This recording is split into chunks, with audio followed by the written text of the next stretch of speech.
शिवसेनेनं 4 नवीन चेहऱ्यांना संधी दिली आहे।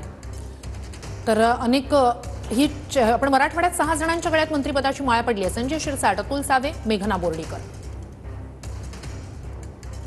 तर बाबासाहेब पाटील, धनंजय मुंडे, पंकजा मुंडे यांना देखील संधी। तर मराठवाड्यामध्ये एकूण 6 जणांच्या गळ्यामध्ये मंत्रिपदाची माळ पडली आहे। पुन्हा एकदा भाजपनं आपलं लक्ष मराठवाड्याकडे वळवलेलं आहे। मराठवाड्यात 6 जणांच्या गळ्यात मंत्रिपदाची माळ पडलेली आहे। संजय शिरसाट, अतुल सावे, मेघना बोर्डीकर, पंकजा मुंडे, धनंजय मुंडे यांच्यासह बाबासाहेब पाटील असे हे 6 चेहरे मराठवाड्यातले असतील जे या मंत्रिमंडळात असतील। तर 42 मंत्री असतील, त्यातले 20 जिल्ह्यांमधून असतील आणि 16 जिल्ह्यांना मात्र मंत्रिमंडळात म्हणजे 16 जिल्ह्यांच्या प्रतिनिधींना मात्र मंत्रिमंडळात स्थान मिळालेलं नाहीये।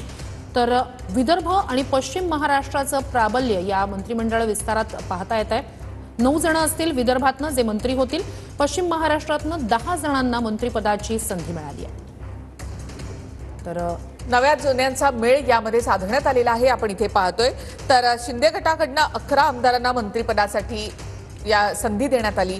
त्यामध्ये उदय सामंत आहेत, प्रताप सरनाईक आहेत, शंभूराज देसाई, योगेश कदम, आशिष जयस्वाल, भरत गोगावले, प्रकाश आंबेडकर, दादा भुसे, गुलाबराव पाटील, संजय शिरसाट आणि संजय राठोड। तर भाजपकडून आपण पाहतो की जयकुमार गोरे, बावनकुळे, नितेश राणे। महायुतीमध्ये या नेत्यांना डच्चू मिळाल्याची चर्चा। तानाजी सावंत, अब्दुल सत्तार, दीपक केसरकर, छगन भुजबळ, दिलीप वळसे पाटील, धर्माराव बाबा आत्राम, अनिल पाटील, संजय बनसोडे, सुधीर मुनगंटीवार, रवींद्र चव्हाण, सुरेश खाडे, विजयकुमार गावित। तर आता मुख्यमंत्री आणि उपमुख्यमंत्र्यांचं आगमन या ठिकाणी झालेलं आहे। मुख्यमंत्री देवेंद्र फडणवीस तसंच नितीन गडकरी हे देखील त्यांच्या सोबत आहेत आणि उपमुख्यमंत्री अजित पवार आणि उपमुख्यमंत्री एकनाथ शिंदे यांचंही आगमन होतंय। हे थेट दृश्य आपण पाहतो आणि त्यानंतर आता या सोहळ्याला सुरुवात होणार आहे। मुख्यमंत्री देवेंद्र फडणवीस यांचं आगमन सोहळ्याच्या ठिकाणी झालेलं आहे। ही दृश्य नागपुरातली राजभवनाच्या प्रांगणातली मुख्यमंत्र्यांचं आगमन आता व्यासपीठावर होत आहे।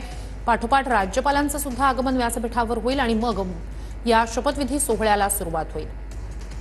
तर ही थेट दृश्य आपण पाहतो शपथविधी सोहळ्याच्या ठिकाणाची। तर काही निमंत्रित देखील या ठिकाणी आहेत जे या सोहळ्यासाठी आवर्जून इथे पोहोचलेले आहेत।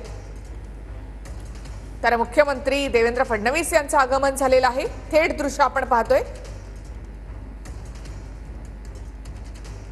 देवेंद्र फडणवीस 3.0 सरकारमधले हे सगळं मंत्रिमंडळ असणार आहे। नव्या जुन्यांचा मेळ साधत या ठिकाणी एक नवा चेहरा सरकारला देण्याचा प्रयत्न इथे देवेंद्र फडणवीस यांनी केला आहे। नितीन गडकरी यांचं देखील आगमन झालेलं आहे। विदर्भातलं एक मोठं नेतृत्व।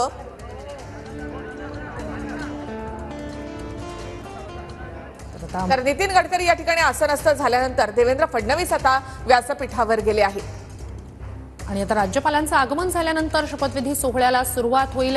खरं तर भाजपसाठी यावेळेसचा हा संपूर्णच मंत्रिमंडळाचा कारभार आणि ही 5 वर्ष अत्यंत महत्त्वाची असणार आहेत आणि मुख्यमंत्री म्हणून देवेंद्र फडणवीस हे या पुढच्या 5 वर्षात महाराष्ट्र आता थांबणार नाही हे जे घोषवाक्य आहे त्यानुसार कशा प्रकारे कामगिरी करतायत, सरकारची कामगिरी कशी असणार आहे याकडे सगळ्या राज्याचं नाही देशाचंही लक्ष लागलेलं आहे। तर आता उपमुख्यमंत्री एकनाथ शिंदे आणि अजित पवार यांचं देखील आगमन झालेलं आहे। Hello hello bodyguard bodyguard bodyguard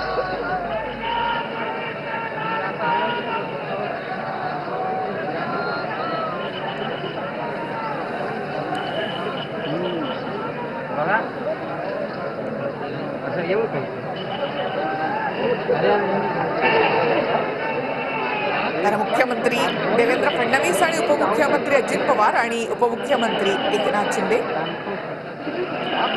आता प्रतीक्षा आहे सगळ्यांनाच राज्यपालांची। राज्यपाल सी राधाकृष्णन आल्यानंतर या ठिकाणी शपथविधी सोहळ्याला सुरुवात होईल।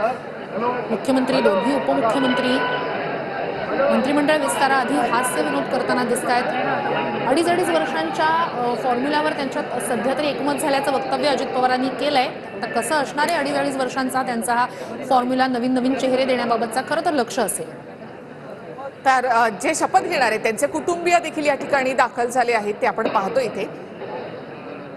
तर मागच्या शपथविधी सोहळ्यामध्ये श्रुती आपण पाहिलं असेल तर देवेंद्र फडणवीस, अजित पवार, एकनाथ शिंदे यांनी जेव्हा शपथ घेतली मुख्यमंत्री आणि उपमुख्यमंत्री पदाची, तर त्याही व्यासपीठावर देवेंद्र फडणवीस आणि अजित पवार हे एकत्र एका बाजूला बसले होते, तर एकनाथ शिंदे हे दुसऱ्या बाजूला.